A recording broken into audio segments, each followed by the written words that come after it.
नमस्कार दोस्तों, आपका हमारे YouTube चैनल भक्ति ज्ञान त्योहार में स्वागत है। आज मैं आपको बच बारस की कहानी सुनाने जा रही हूँ। अगर आपको यह कहानी पसंद आए तो कमेंट बॉक्स में गाय माता की जय अवश्य लिखिए। हिंदू पंचांग के अनुसार बच बारस का व्रत भाद्रपद महीने के कृष्ण पक्ष की द्वादशी को किया जाता है। इस दिन महिलाएं अपनी संतान की लंबी आयु और खुशहाल जीवन के लिए व्रत रखती हैं। इसे गोवत्स द्वादशी के नाम से भी जाना जाता है। यह व्रत उन महिलाओं के लिए भी खास होता है जो संतान प्राप्ति की इच्छा रखती हैं। गोवत्स द्वादशी या बच बारस के दिन गाय और बछड़े की पूजा की जाती है। साथ ही बच बारस की कहानी सुनी जाती है। बच बारस की पौराणिक कथा के अनुसार जब भगवान कृष्ण थोड़े बड़े हुए तो उनके मन में गाय चराने की इच्छा जागृत हुई। तब उन्होंने अपनी माता यशोदा से गाय चराने के लिए कहा। तब माँ यशोदा ने अपने बेटे की हिफाजत की सोचते हुए उन्हें जाने से मना कर दिया। लेकिन माता यशोदा ये अच्छे से जानती थी कि वो अपने बेटे को ज्यादा दिनों तक कैद करके नहीं रख पाएंगी।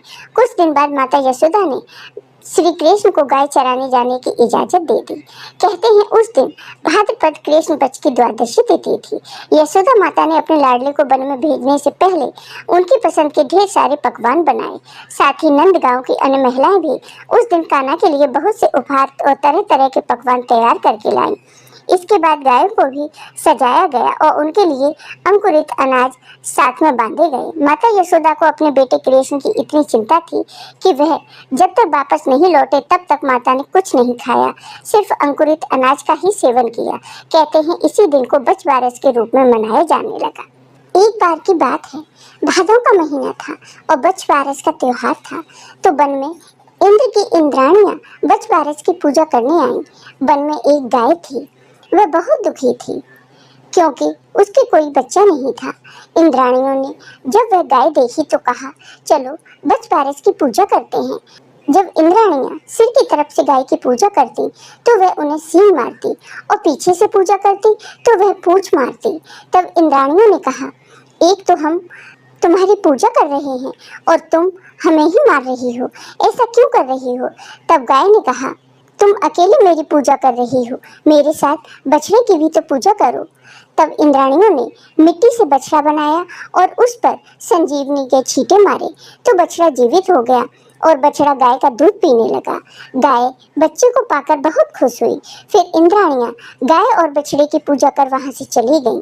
फिर गाय अपने बच्चे को साथ लेकर अपने घर गई। जब उसकी मालकिन ने गाय के साथ बछड़े को देखा तो उसे बहुत गुस्सा आया और उसने कहा, मेरे तो कोई बच्चा नहीं है और तुम बच्चा लेकर आ गई, जाओ यहाँ से। तब गाय ने कहा, आप चिंता मत करो, मैं अगली बच बारस को आपके लिए बच्चा ले आऊंगी। धीरे धीरे समय बीतता है और फिर से बच बारस का दिन आता है तो गाय उसी वन में जाती है। वहाँ इंद्राणियां भी पूजा करने आती हैं।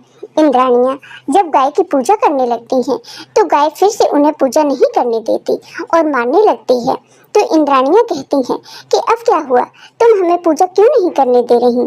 तब गाय ने कहा कि पिछली बच बारस की आपने मुझे बच्चा दिया, अब मेरी मालकिन को भी बच्चा दें, नहीं तो वो मुझे घर से निकाल देंगी और अपने घर में नहीं रखेंगी। तब इंद्राणियों ने दुर्भाग्य से बच्चा बनाया तथा गर्भ से पालना बनाया और संजीवनी बच्चे पर छिड़की तो बच्चा जीवित हो गया। इंद्राणियों ने बच्चे को पालने में लिटाया और पालने को गाय के सींगों से बांध दिया। फिर इंद्राणी पूजा करके वहां से चली गई। गाय पालना लेकर घर गई तो सबने देखा कि गाय बच्चे को लेकर आ रही है। सबने गाय की मालकिन से कहा, देखो तुम्हारी गाय तुम्हारे लिए बच्चा लेकर आई है। मालकिन बच्चे को पाकर बहुत खुश हुई। अब गाय और गाय की मालकिन अपने अपने बच्चों के साथ खुशी खुशी रहने लगी और अब मालकिन और गांव के सभी लोग हर साल बच बारस का व्रत करने लगे। जय हो बच बारस माता की। तो हे बच बारस माता, जैसे आपने इस गाय और मालकिन पर अपनी कृपा की वैसे ही अपने सभी भक्तों पर अपनी कृपा सदा बनाए रखना। जय हो बच बारस माता की। आपको ये वीडियो पसंद आया हो तो कमेंट बॉक्स में कमेंट करके जरूर बताइए। साथ ही मेरे वीडियो को ज़्यादा से ज़्यादा शेयर करिए। धन्यवाद दोस्तों।